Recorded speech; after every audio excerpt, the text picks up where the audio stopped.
And I think as we saw from your video, there were cars coming in to get gas, there were people coming into the store, that type of thing was happening, right? Yeah.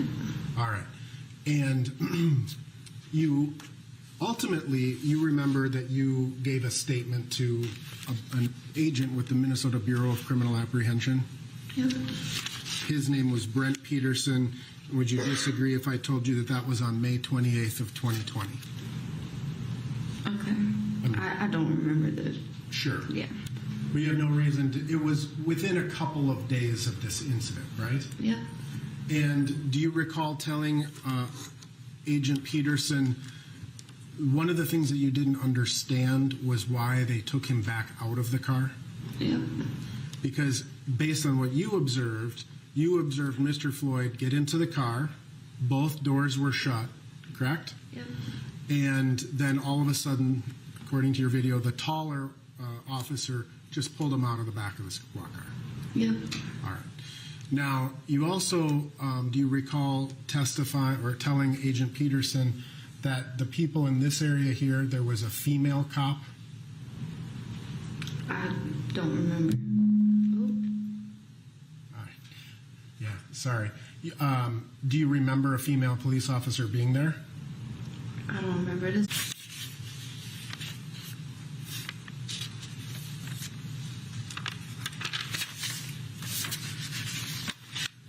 Now, you testified that you took the first two videos from inside the speedway. Yeah. And then at some point you went out into kind of in the middle of the parking lot area, right? Yeah. Or the entrance where cars would be coming in to get to the gas pumps. Yeah. You were out there on your break, right? Yep. And I think we saw, based on your video, that what you did is you sort of zoomed in so you could get a closer camera view, right? Yep. And you zoomed it to the maximum that your camera would allow you to zoom in. Yep. And from where you were standing, ultimately when you were outside, you had the opportunity to make observations about what the officers were doing with Mr. Floyd, right? Okay. I mean, would you agree with that? Yep. And you had the opportunity to make observations about kind of what else was going on, right? Yeah. In fact, one of the videos you actually had a conversation with someone else, right? Yep. So if you were standing across the street from where Mr. Floyd and the police officers were interacting, you would have one view, but you would agree that when we look at a camera, that's just kind of one perspective, right? I mean, I guess, but there's multiple cameras though. I understand. I guess what I'm saying is that when you're recording, your camera is only going to capture what's out in front, right? Yeah. But when you're recording, you said you were, looking, making sure you didn't get hit by a car, right? So you have the ability to turn your head from left to right. You can look up, you can look down, you can talk to people, and you can look around, right? Okay, yeah. But your camera's still in that one fixed position. Yeah. All right. So you were able to make observations. As this incident progressed, would you agree that more and more people started stopping and watching what was going on? Yes. There were some people standing in front of you. There were some people standing to your right. Recall that? Yep. And then obviously there were the people that were closer over by where the officers were as well, right? Yeah. And then even on the kitty corner from where you were, right? There were people standing there watching. Yeah.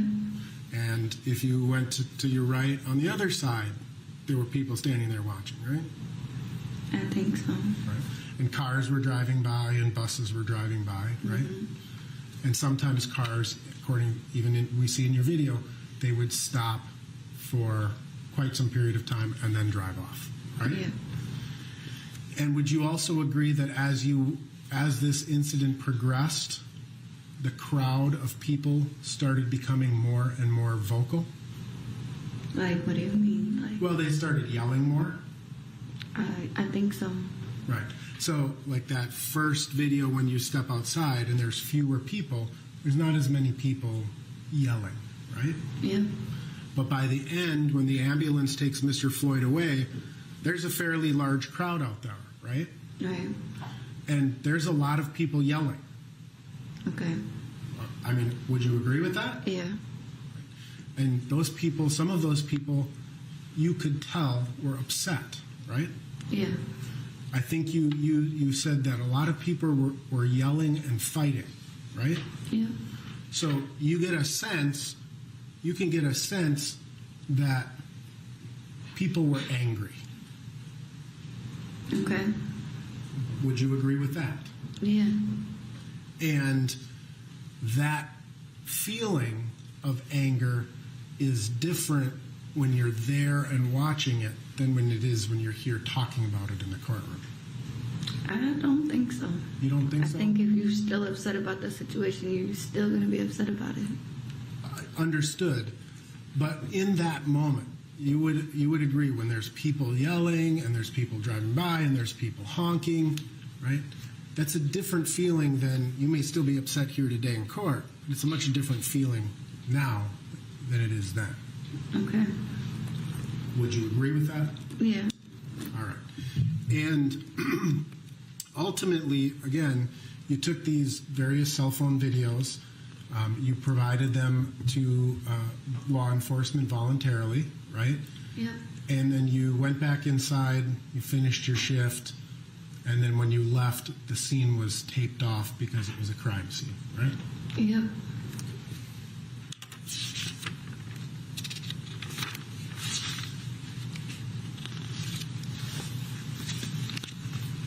I have no further questions. Any redirect? Yes, sir.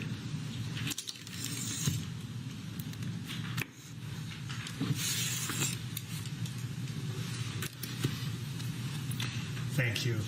So when you saw the officers bring Mr. Floyd across the street, did you see Mr. Floyd struggle with or resist the officers?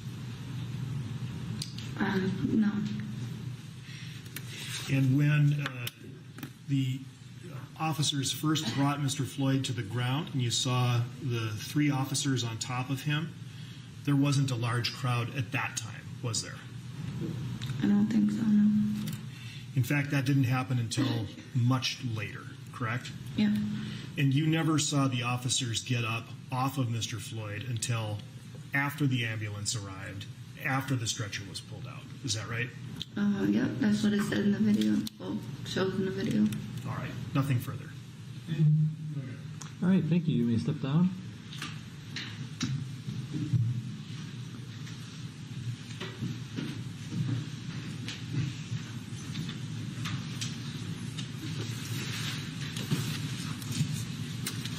Mr. Frank.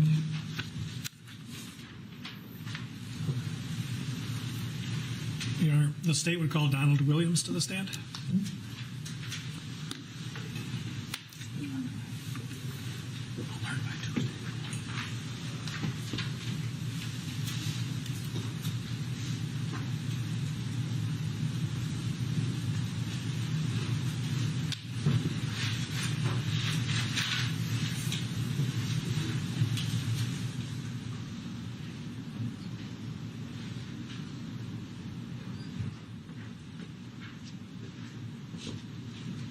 You can stand behind the chair for a second. Yes, sir.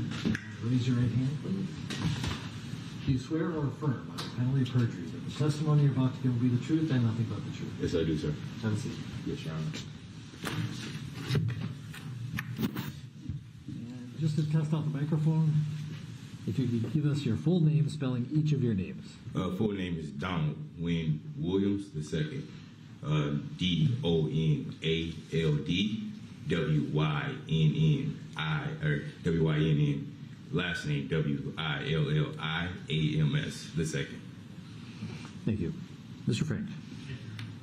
Good afternoon, Mr. Williams. Good afternoon. Can you tell the jurors roughly how old are you? 33. Okay. And what do you do for a living? I'm an entrepreneur and a professional fighter. And a father. And a what? And a father. And that takes up probably as much time as all the others. Yes, it does.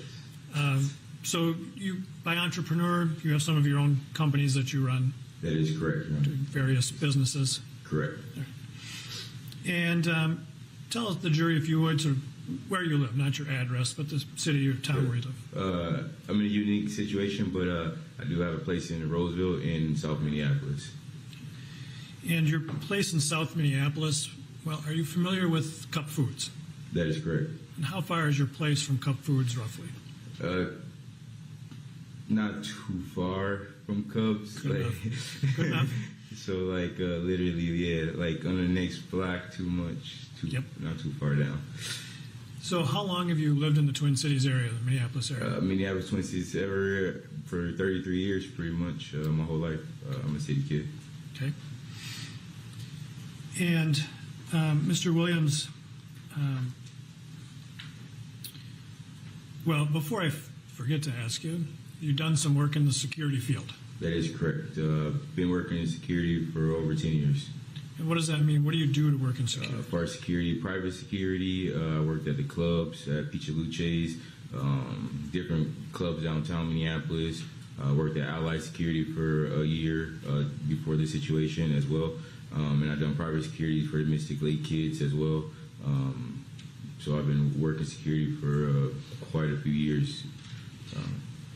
And so that means everything from... So you're a security I guard. think it was a bouncer to just... Yeah, so from being a bouncer to a private security, like I said, being a door guy to like escorting someone to high-profile athletes as well too. Some of the comedians that came into Minnesota, and like I said, some of the high-profile kids from Mystic Lake that families own Mystic Lake. I have done multiple private securities for them as well on different events throughout Minnesota. So for doing that job, do you have to learn some use of force? Correct. Well, my uniqueness is I'm a wrestler from high school that developed into a martial artist. So that's what That's not unique. gave me more of the opportunity to be able to do the private security and things like that, and just started connections from the mixed martial arts world, from my previous manager to just different friends inside of my circle. And when you're doing security, do you sometimes have the opportunity to work with Minneapolis police officers? That is correct. I have worked side by side with Minneapolis Police Departments and Minneapolis Police since I was 21 years old. And again, I'm 33 years old right now. I work downtown.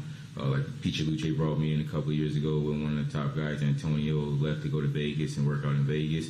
Pichaluche reached out to me and put me at the door, and I was able to control my city because I have a relationship with both sides of the city. It don't matter if it's business, streets, friends, different areas. My connection is pretty broad to the Twin Cities. What does this have to do with the trial? Talk certain people out of certain situations downtown from there. So, yeah, that's fine. Yeah. Okay, so working security, you sometimes work. Also working security. That is correct. Off duty. And sometimes when they're called in as police officers to an incident. That is correct. And since you mentioned the mixed martial arts, let's talk about that a little bit. Why? You mentioned also wrestling. So you mentioned that you're a black And when belt. did you Can you start do some moves for me? wrestling? I started in 7th grade, or 7th grade. Yeah, I haven't earned that yet. Yeah, right. Hey, soon. Somebody might be upset if you start calling me. Correct. But so you started wrestling at a very young age. Correct. And wrestling as a sport, what kind of things do you got to learn if you want to be a good wrestler? That is correct. Oh my Okay, God! so What does you this need- have to do with the You trial? learn the mentality of being a wrestler. It's a hard pace, different grind. It's not really a sport; it's a lifestyle. You got to really learn the technique of wrestling. And then it's different. You got to learn the different atmospheres of wrestling as well. You could be the top guy wrestling in an arena where everyone hates you, and you're wrestling against someone that everybody wants you to win. So you got to be able to absorb all that and be able to move forward and perform. So those three things. And how about the physical aspects of it? What kind of things do you need to do to be a good wrestler physically and to beat your opponent? Yeah, you have to be able to condition your body. You have to be able to do different circuits, different workouts, running. Just conditioning your body to be able to be an elite wrestler. Is there a lot of using your weight to control the other person? That is right, correct. You when you first start wrestling, you don't really understand the weight shifting. You're kind of like falling all over the place. But then eventually, you learn how to control your weight off of someone else's movement and body movement and things like that. So you know the different pressures and different just movement. And it's called flow wrestling. You eventually learn how to flow wrestle when it comes to that, and it's just like not being so resistant to everything. And so you're saying flow, F-L-O-W, not I couldn't Yeah, tell you. like flow, F-L-O, yeah, flow, W. Wasn't sure if you said float or flow. So. Flow, Got it. F-L-O-W. So would you tell the jurors then about your wrestling career? Yeah, I wrestled Minneapolis Edison in high school. Again, I started in 7th grade, so I had to fast track and catch up to all the kids that was already better than me because most kids wrestle. Who cares? 4 years old. So coming into Edison, they were a really good program at the time, probably the best one since 2006.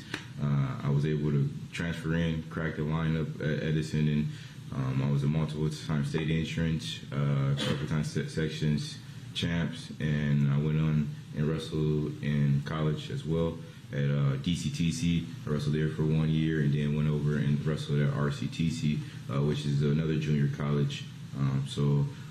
And from there, I just been growing into wrestling.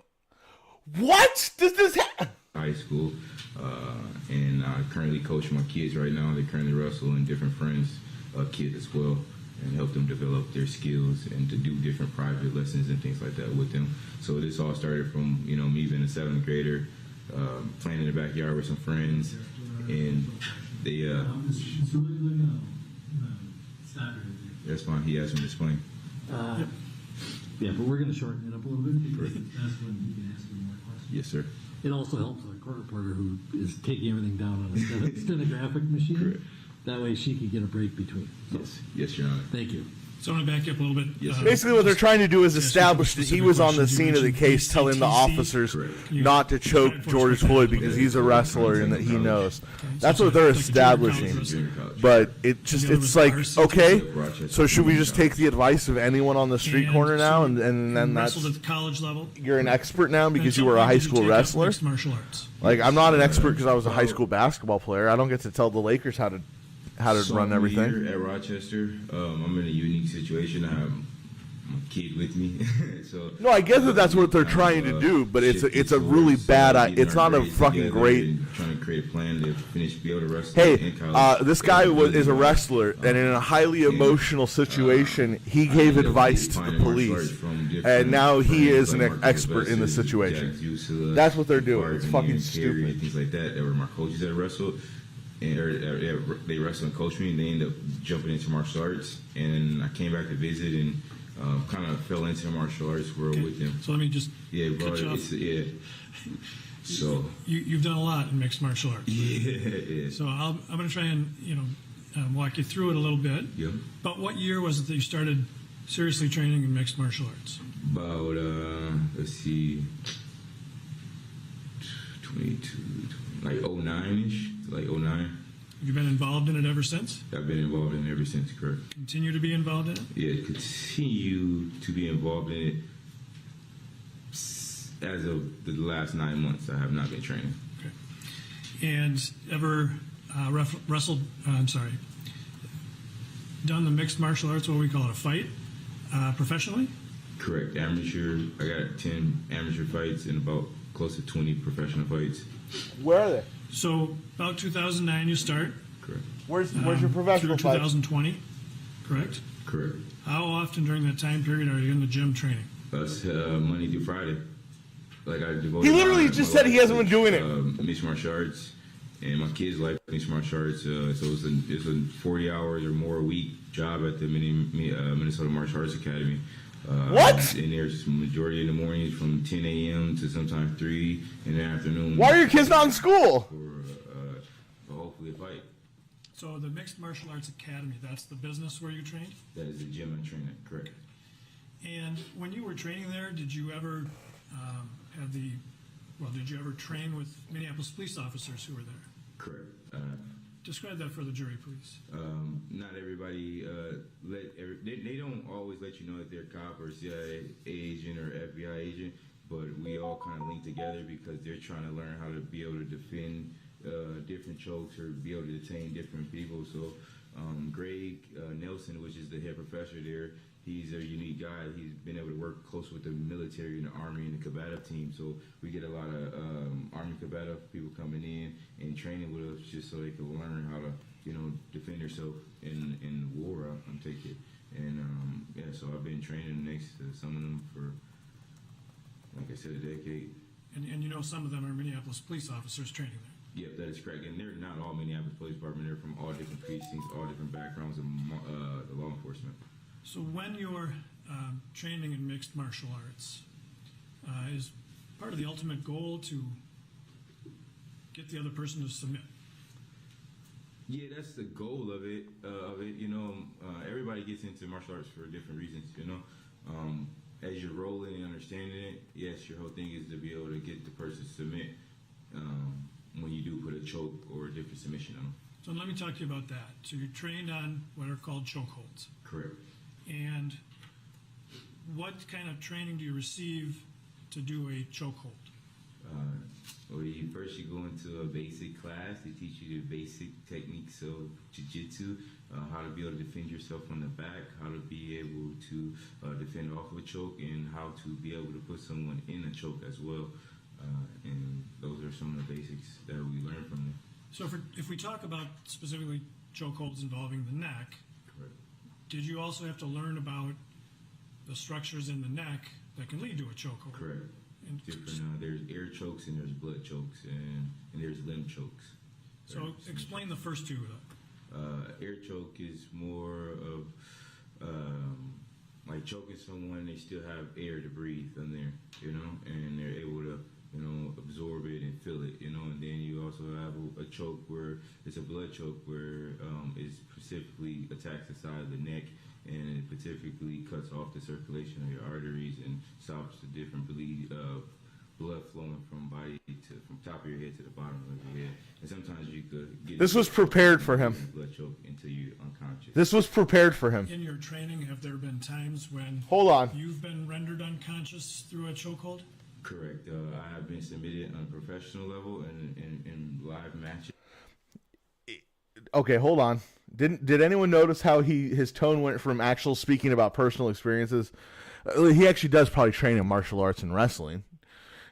He was speaking about that in a very matter of fact way. But then all of a sudden, now that he's talking about the science, it's all changed, and now he's talking in a way different way. He's using words carefully now. What that's like, so you know to avoid it? Yes, correct. So it's a uniqueness. You have to kind of be acceptable to being choked. You can't just be. You can't. Now he's back to talking about personal experience. You gotta relax. You gotta be able to breathe. You gotta be able to let the choke happen, and you gotta be able to know when to actually tap out on the choke because you're now he's talking with personal experience. Sleep, but you're trying to get them to understand how it feels to be choked. So we do go back and forth choking each other. Sometimes you'll see white stars when you get choked, and it kind of helps you understand, when you went too far, and some people choke tolerance is higher than normal. Some are really low, where when you do put a blood choke, they're tapping right away, and some people will be able to absorb it and actually meditate there because they want to be able to be comfortable in a choke and be able to get out of it in a live action. So you use the term tap out. And what does that mean? So tap out would be, for instance, so if I have you in submission and I feel like it's getting to a certain point where it's not comfortable for me, I just tap my opponent, and my opponent releases his choke, and then we're back to grappling again. And I catch him in a submission. If he's not comfortable, he taps, and this goes for the neck, limbs, and all that, so you don't harm each other doing practice. What can happen, have you learned through your training and experience, if you don't tap out, if a choke goes too far?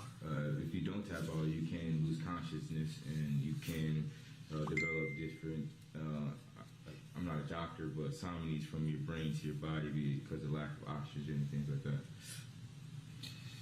So we talked about that a lot, but I appreciate you sharing that with us. Correct. We'll come back to that in a little bit. Yes, sir.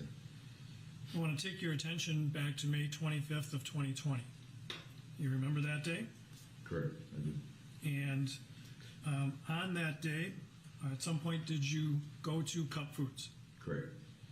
And prior to going to Cup Foods that day, had you done any activities with, for instance, your son? Correct. Yeah. So earlier that day, I just went fishing with some wrestling friends, wrestling family, me and my son, and yeah, we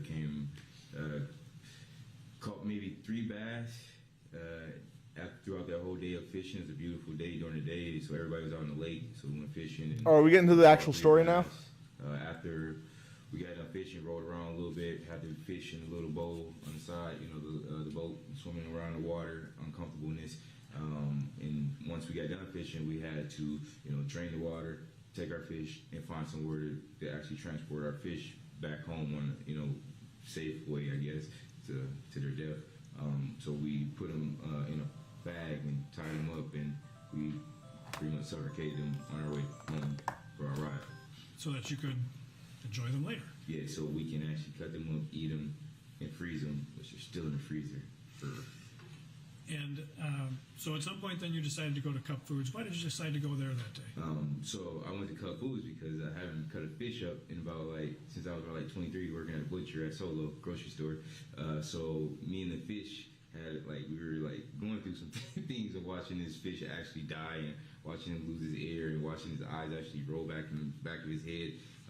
So after we got done cutting them up, me and my son was actually watching on a YouTube channel trying to figure out how to actually cut the fish the proper way and make sure that we're doing it right, cutting the fins off, chopping the side of the head off, filleting the fish.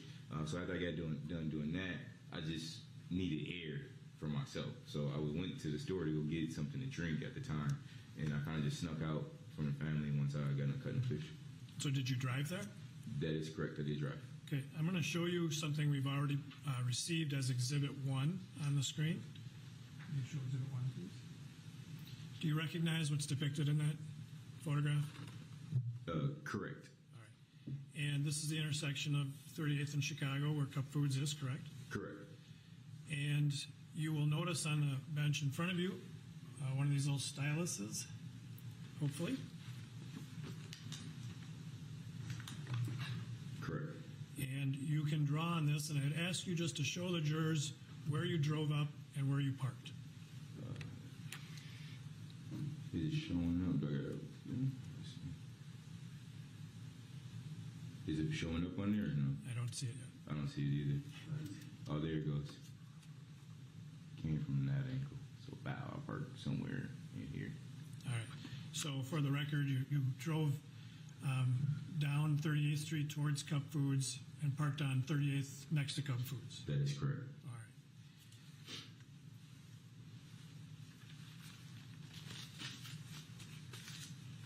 Okay.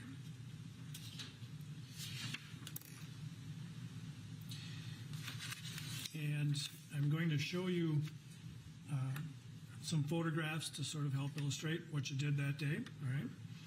And I'm going to first, Your Honor, offer Exhibit 18.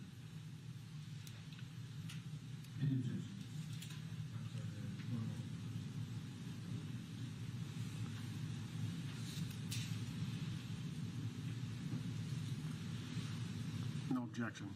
18 is received. Okay, can you put 18 up, please? Now, do you recognize this photograph? Correct. This is something we had shown to you before. That is correct. And who is that in the photograph? That is Donald Wynn Williams II, which is me. Okay. And is that you parked, the area where you parked on 38th? That is correct. And that's you walking up? That is correct. And can you describe for us what you're wearing, the sweatshirt that you're wearing? Northside Boxing Club. Okay. So that's not the academy where you train, that's just another club? No, that is not. It's a youth gym for boxing. And so when you decided to go to Cup Foods, did you get all dressed up and get ready for going out? No, not at all. Okay. This is just an outfit you threw on? That is correct. All right. When you were on your way to Cup Foods, did you grab your cell phone and take it with you? That is correct. You had it with you? Yes, that is correct. All right. And so after you got out of your car, as you walked up towards Cup Foods, did you notice any police cars in the area?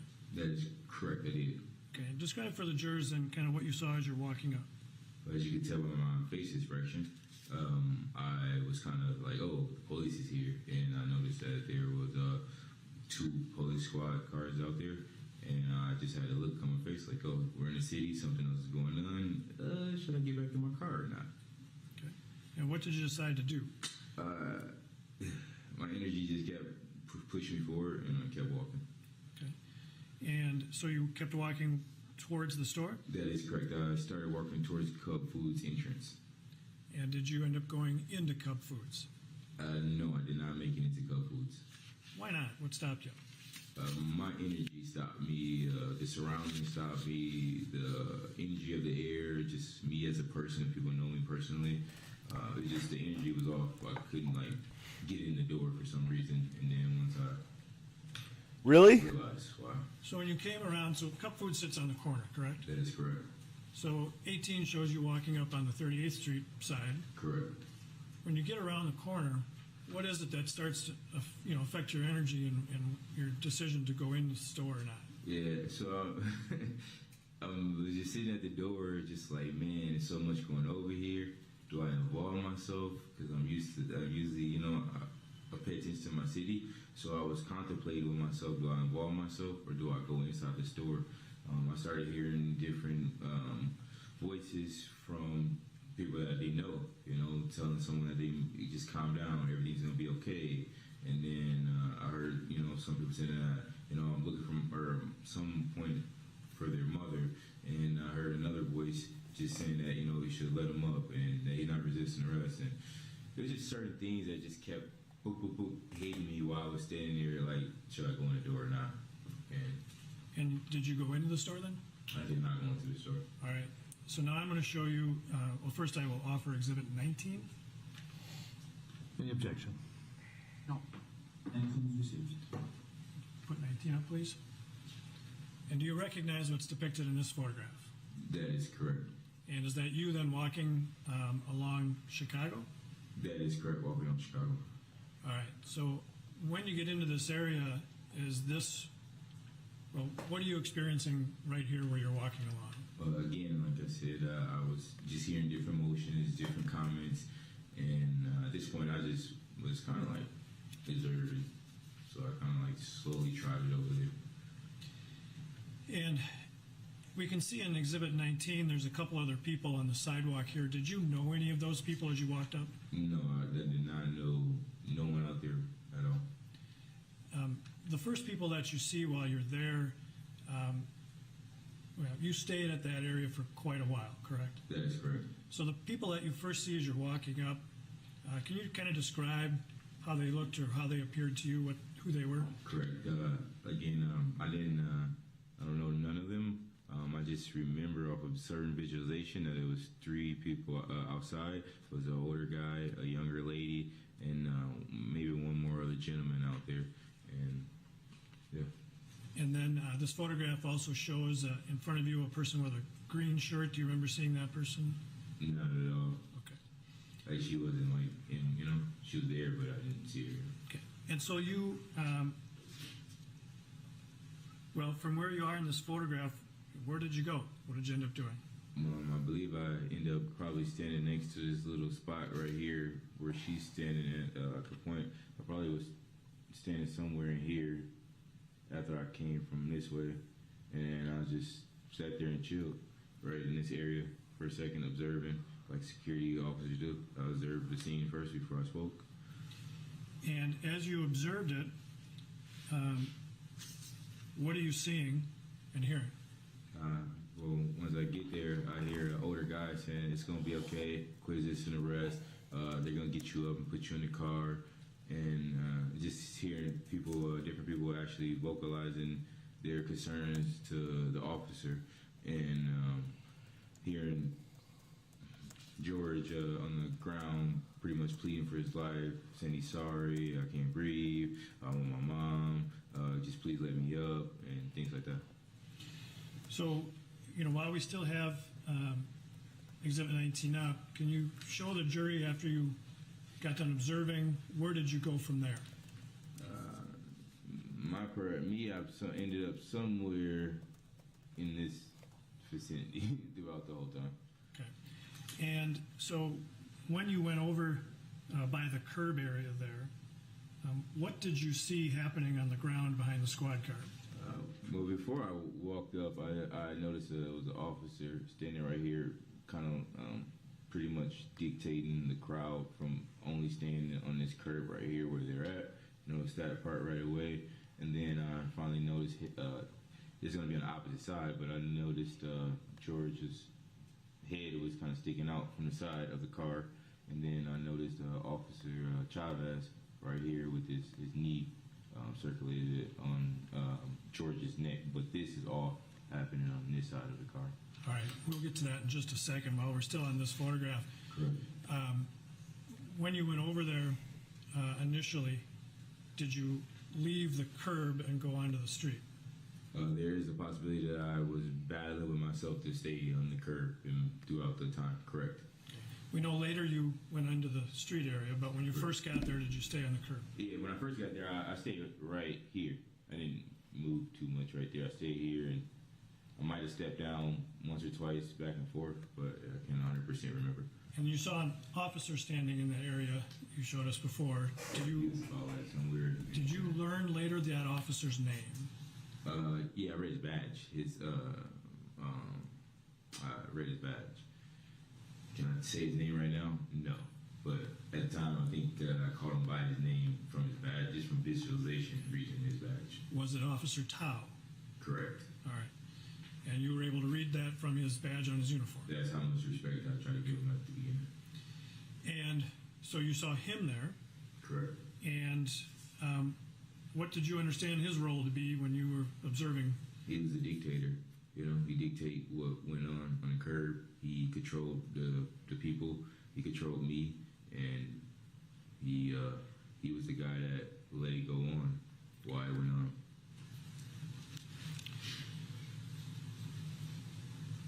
Now, We're starting to inject personal feelings into this, aren't where we? was this individual you referred to as Mr. Floyd?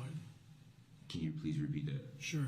Where was this individual that you have referred to as Mr. Floyd? Mr. Floyd, again, was on this side of the car, angled down by the tire area in this area, but on this side of the car.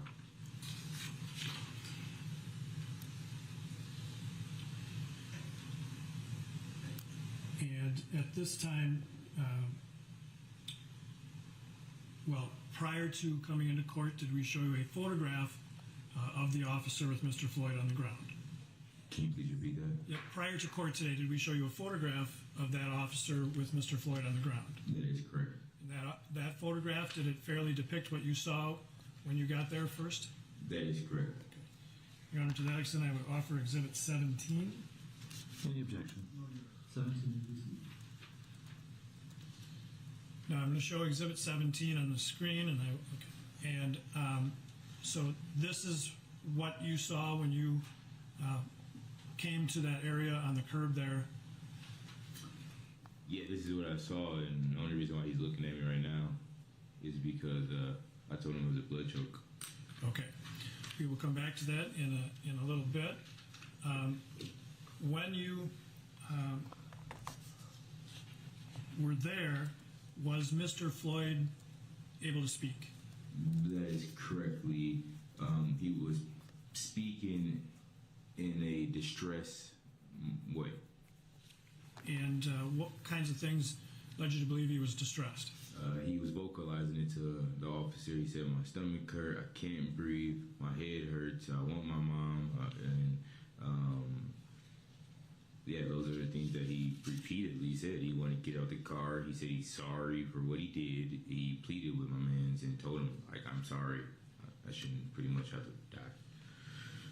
And so did you feel like you could have walked closer from this vantage point on the curb? I could have. I felt that way in a way, but it's a fear factor as well. And at this time, so you had seen Officer Tao, and you had seen this officer in Exhibit 17 Correct. on Mr. Floyd. Did you see any other officers at the scene at that time? No, I did not.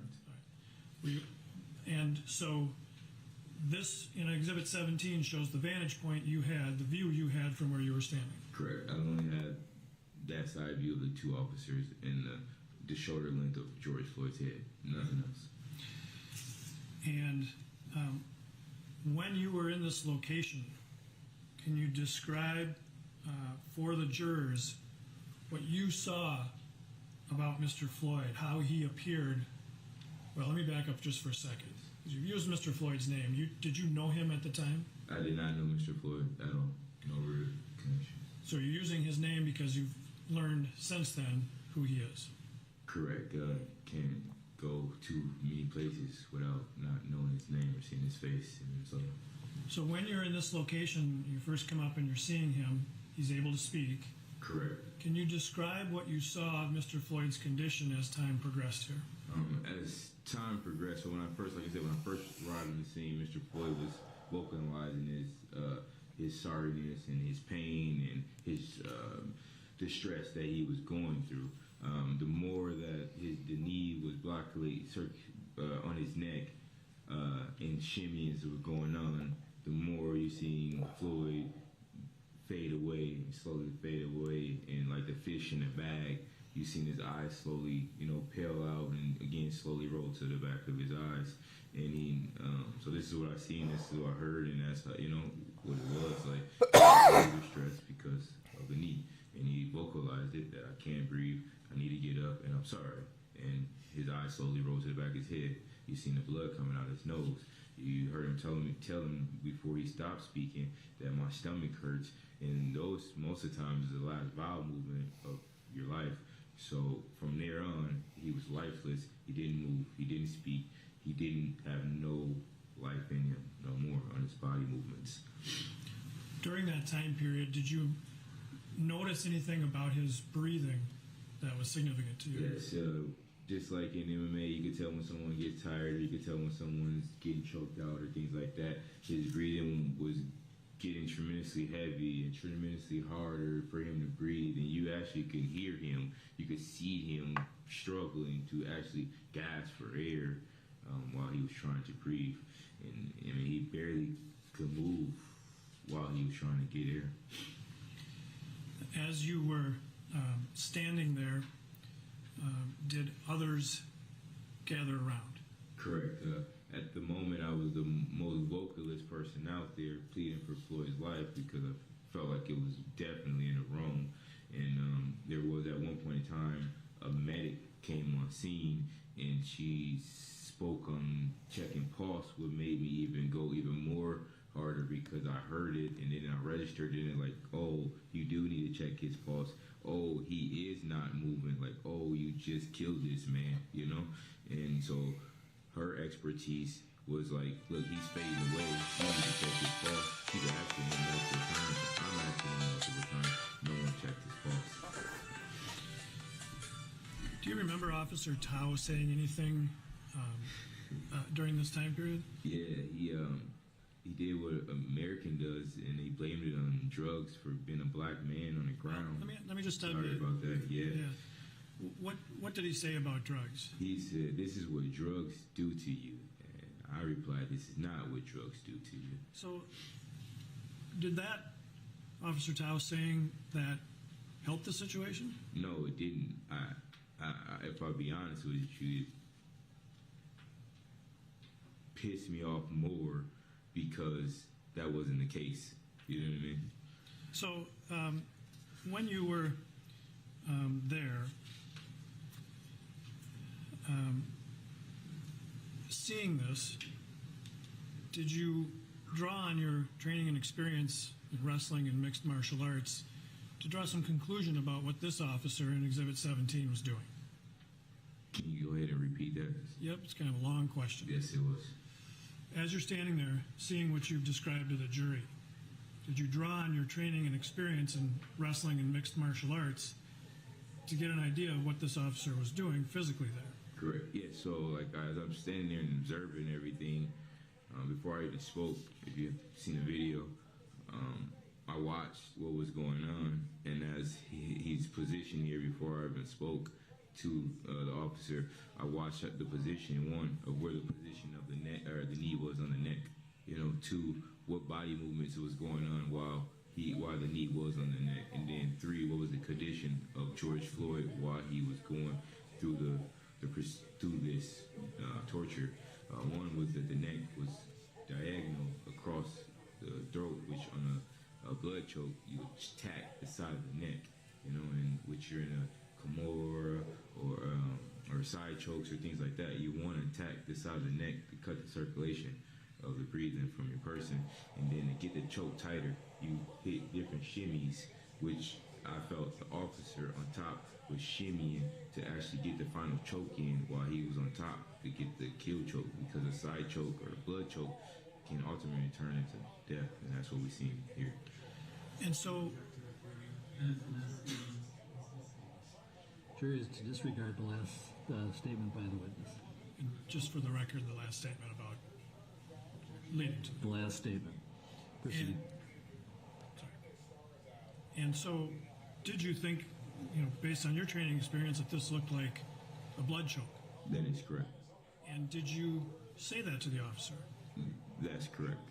And how did he respond when you said that to him?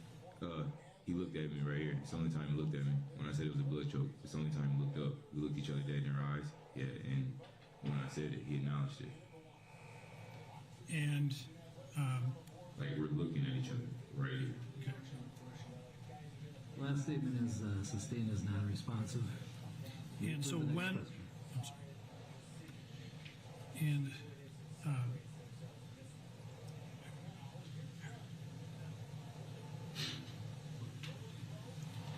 Mr. Williams, from that vantage point depicted in Exhibit 17, that officer, do you see that person present in the courtroom today? That's correct. He's standing right there. In order to ask the record to reflect he's identified the defendant? It will so reflect. When you were there at the scene, did you at one point tell the officers that you were trained at the academy? That is correct. And what did you mean by academy? A short name for the Mixed Martial Arts Academy.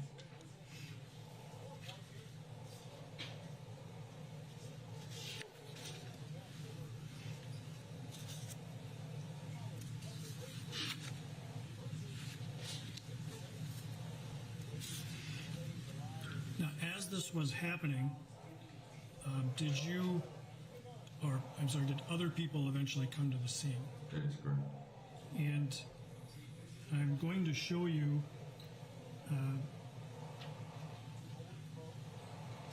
what's been marked as Exhibit 184. Before we put that up, Your Honor, I would offer Exhibit 184. It's not on it. All right, we'll come back to that later.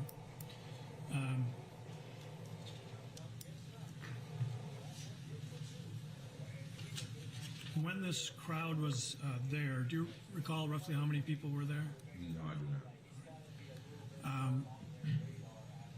At any time, did you hear anybody threaten to harm the officers?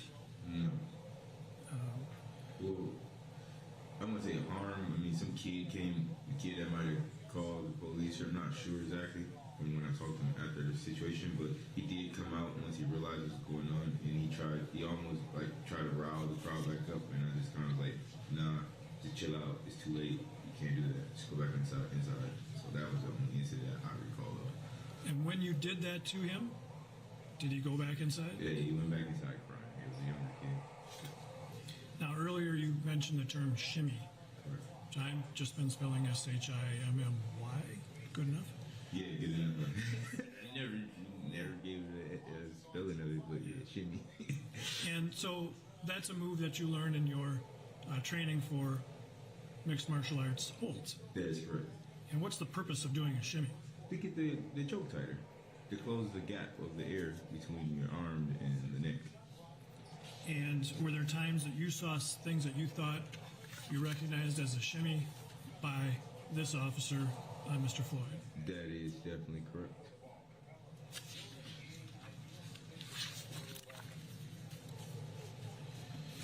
Your Honor, just for the record, we are going to show a portion of a video that I think counsel will stipulate to its admissibility. We'll lay full foundation for it tomorrow, and I'm only going to show a portion of it for this witness today. That's Exhibit 15. Any objection to the partial? Exhibit 15 will be received, subject to later foundation. Now, Mr. Williams, you did not take any video at the scene yourself. That is correct. No video. And we had an opportunity to show you a video earlier, and did that video fairly and accurately depict what you were seeing there? From a live angle, yes. From myself, yes. All right. What I'm going to do is play a portion of Exhibit 15, and it's the time period roughly when you are there. And while we play it, I would just ask that you explain to the jury the things that you saw you would consider a shimmy, and just sort of explain how what it is that you're seeing to make you think that. Correct. Is that all right? Yes. All right.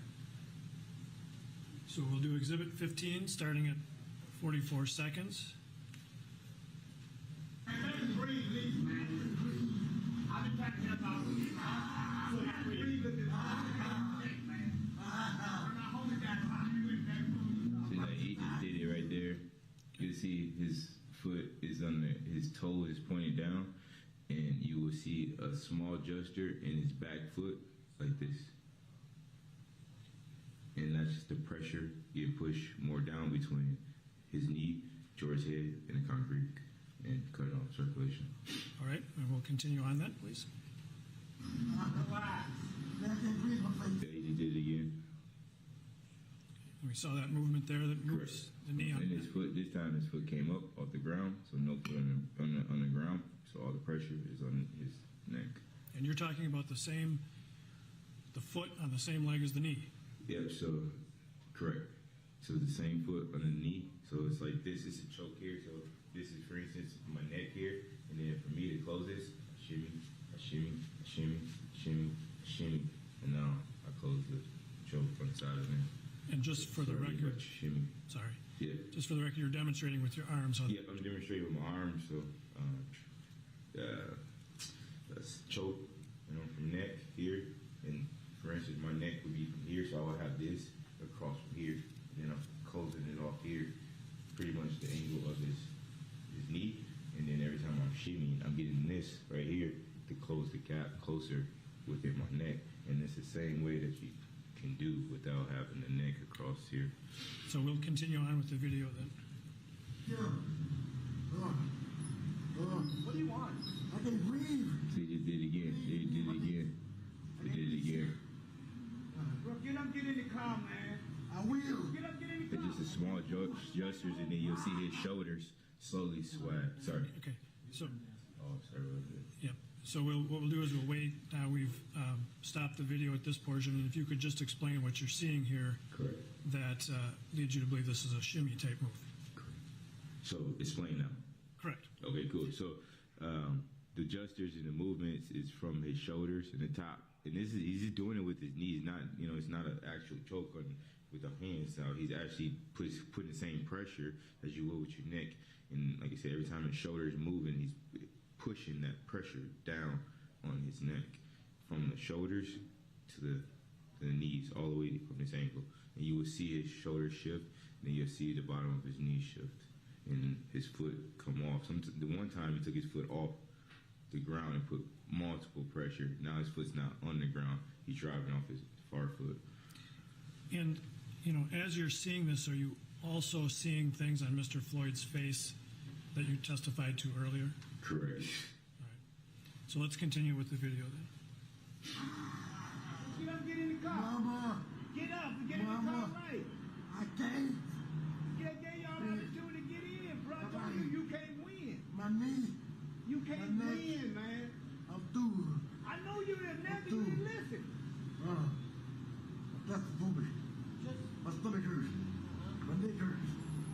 Everything hurts.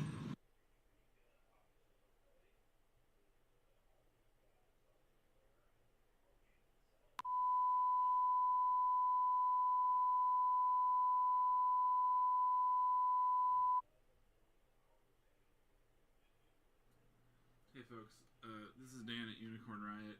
The upstream video system just conked out. Like, it's not an issue with our system. So we've just lost the feed, but it's not because of our system. It's the upstream system just abruptly halted. This has happened a little bit during the trial.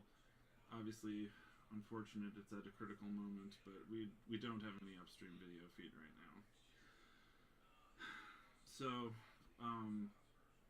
yeah. Obviously, we'll bring it back. We'll just leave it up while this is happening. I'll change the messages here. So we've been hearing from witness Donald Williams, who is a prominent voice, right, in that main viral video. He was just walking us through what happened there, or, how he was trying to intervene. Made a, pretty tough comparison to the fish that he had caught earlier that day with the asphyxiation. So yeah, this is not a problem with our system. This is a problem with the upstream system. I would doubt that the other networks have a signal right now either.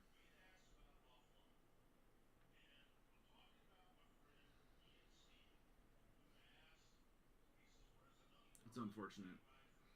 And, not to get into too much under the hood, but, mostly the system's been fairly reliable, but it does run into snags like this sometimes. So we're still not seeing anything. I'll change up my titles in a second. Thank you. Sorry, folks. Sorry about this.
They're restarting, so it'll take us a second to pull this in for you folks, but we should be able to get it back in a little bit. Thank you. Sorry about the hassle, everyone. I'm watching to see what we're getting here.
Hey folks, again, this is Dan at Unicorn Riot. Sorry if you're just tuning in. The upstream pool video system just abruptly died. It seems like most of the other networks have crashed. I'm hearing that. Let's see. Okay, someone's saying that Court TV might have it and that they've dismissed the jury for the day. I can't confirm that right now. It sounds like, but it sounds like the reporting is that they're just stopping for today. So, all right, that was totally unexpected.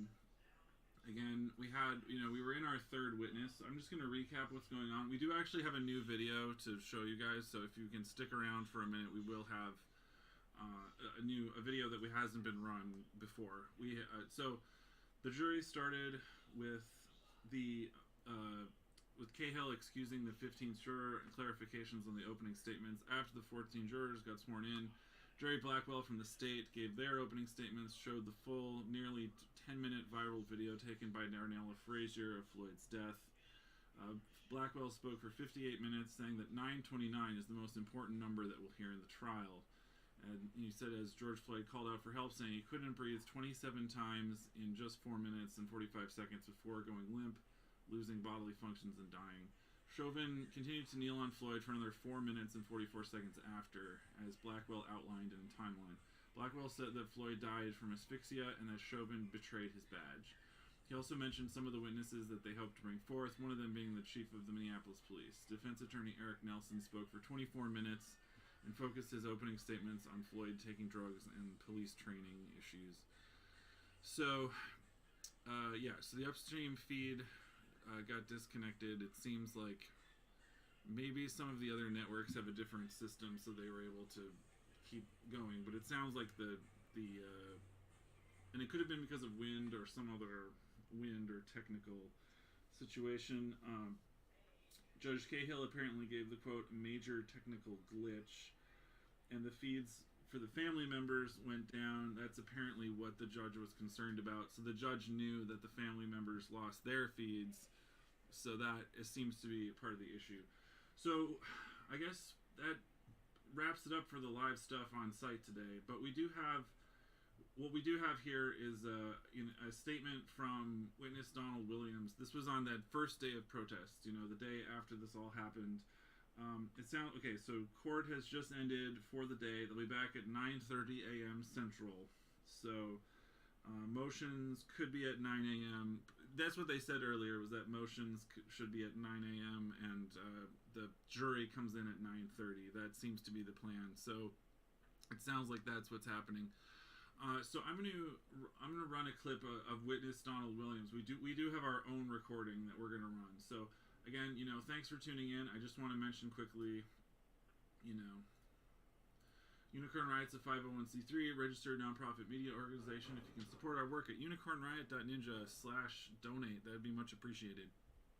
We publish most everything under Creative Commons, non-commercial, share alike with attribution. We're an independent educational media organization. We do really appreciate your support. So yeah, they are reporting that court is done for today. So we do appreciate that.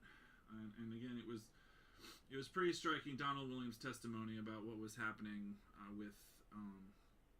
as he was confronting Officer Chauvin about the blood style chokehold. He said that Chauvin looked him straight in the eye and acknowledged it. I thought that was really pretty striking.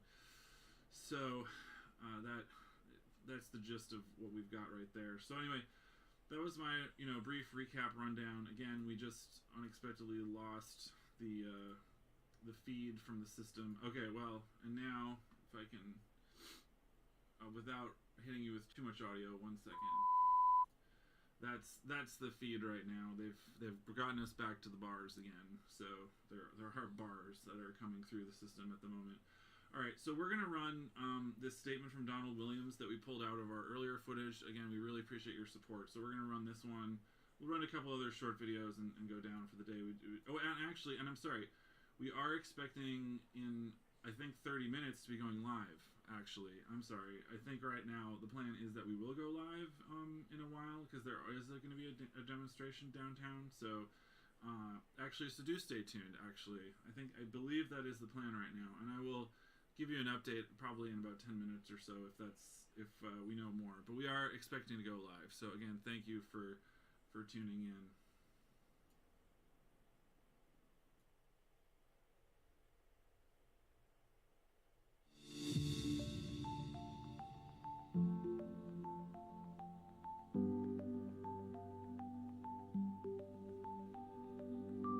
If you watched the video, y'all heard a brother in the video commenting, telling the police that what they were doing was wrong. Y'all remember that? He was trying to hold it down. This is the brother right here. Let's give him some love.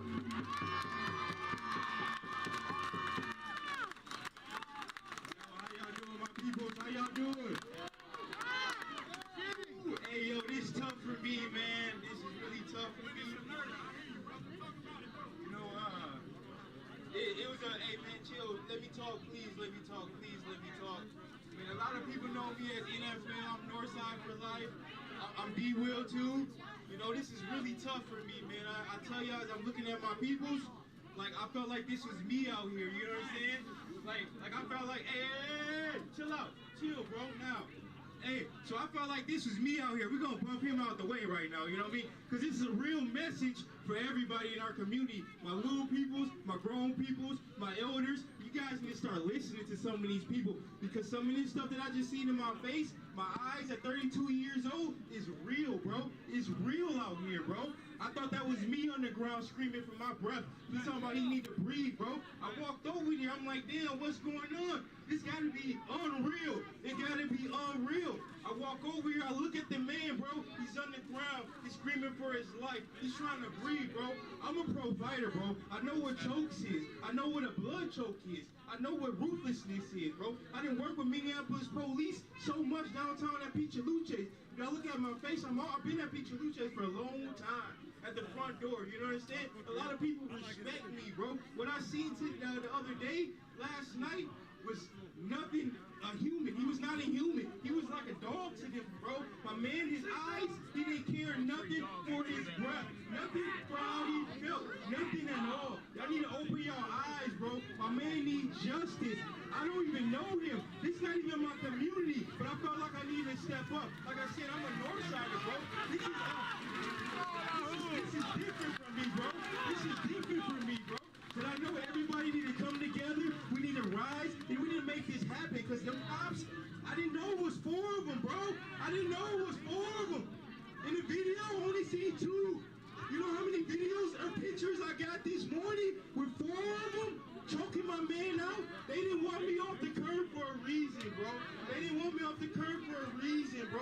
But you guys, we all need to come together, bro. I'm not worried about the threats. I'm not worried about what's coming next for it, bro. Y'all shouldn't be worried at all. But as Minnesota, and as a community, and as our black people, and as the people that want to follow with us, fucking stand up, bro. The peaceful matter. Stand up, bro. You understand that? Black lives matter. All fucking lives matter. And they shouldn't treat us like we're fucking dogs. I've been there. I'm 32 years old. I grew up on the north side. I know how the police are, bro. They're ruthless. Is there good ones out there? No disrespect. No. There's some good ones out there, bro. There's some good ones out there, but there's some terrible ones out there, bro. There's some terrible ones, and they need to be weeded the fuck out, bro. They need to be weeded the fuck out.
we deeply, deeply appreciate you guys.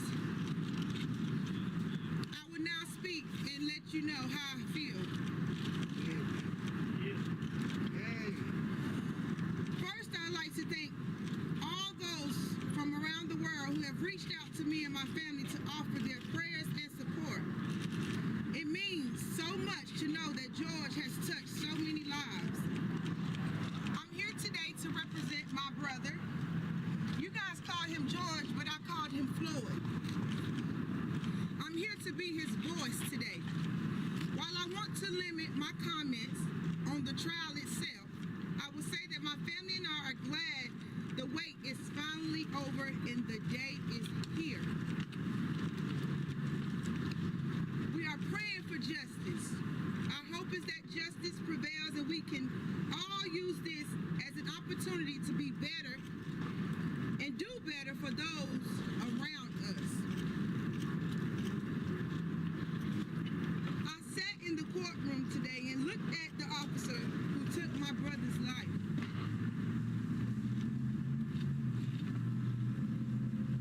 I just really wanted that officer to know how much love Floyd had. Not only by me and his family, but you guys too, and the people around the country.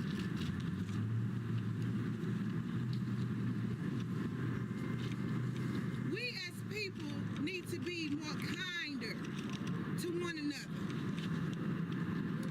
Violence is not the answer to everything. Sometimes we need to take a step back, think before we react, and that's me, you, officers. It doesn't matter. That's not the answer that always needs to be. I miss my brother. I miss my brother. George, as you guys called him, will give the shirt off his back to a stranger. That's how we roll. That was him. He didn't have to know you, to love on you, to give you advice, to be a shoulder to lean on. He had his own troubles, but he also made sure that no one seen the trouble he was going through. If you was going through, you could never, ever know what he was going through because he didn't let you see that side of him.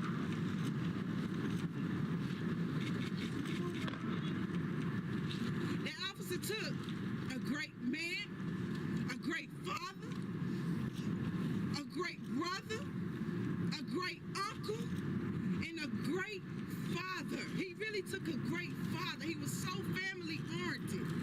He loved his family. He loved his daughter.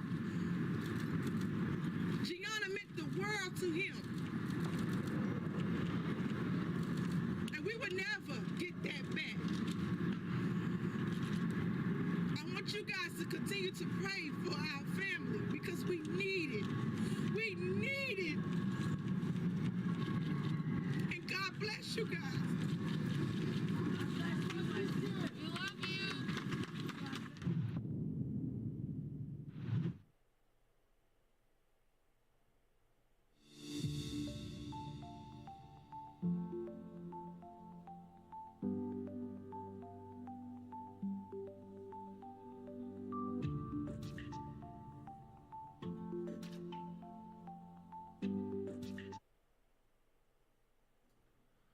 Hey, what's up everyone? This is Dan from Unicorn Riot. Thanks so much for tuning in today.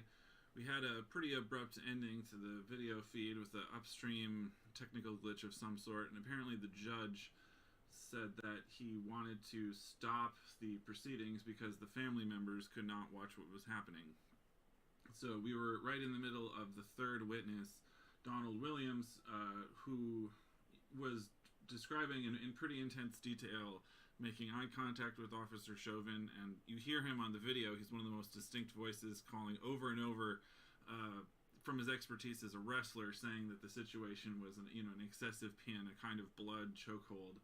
And so that was kind of the main, that was right where we were when the system shut down. So what our plan is right now, we're going to go down off the stream for about probably 15 or 20 minutes or so, and then we're going to come back up because there are protests and sort of planned events downtown. So that's our plan here.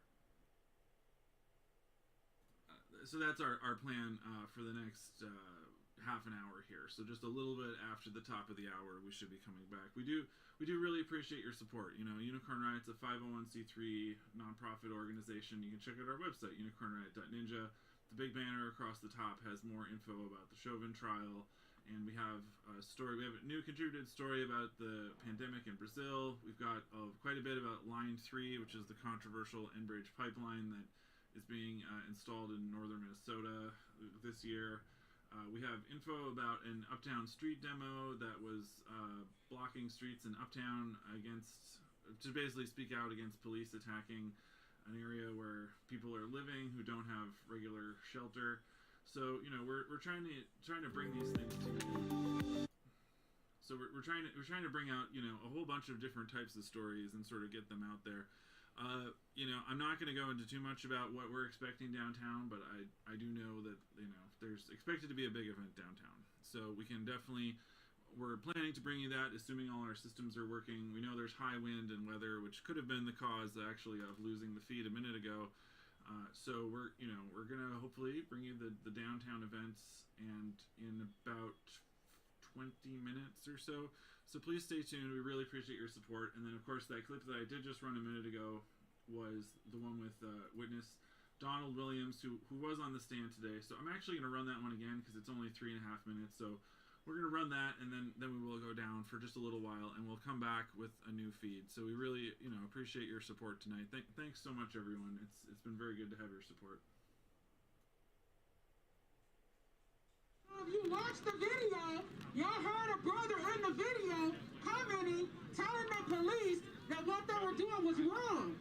Y'all remember that? He was trying to hold it down. This is the brother right here. Let's give him some love.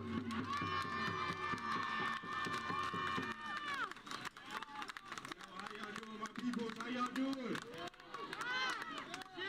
Hey, yo, this is tough for me, man. This is really tough for me.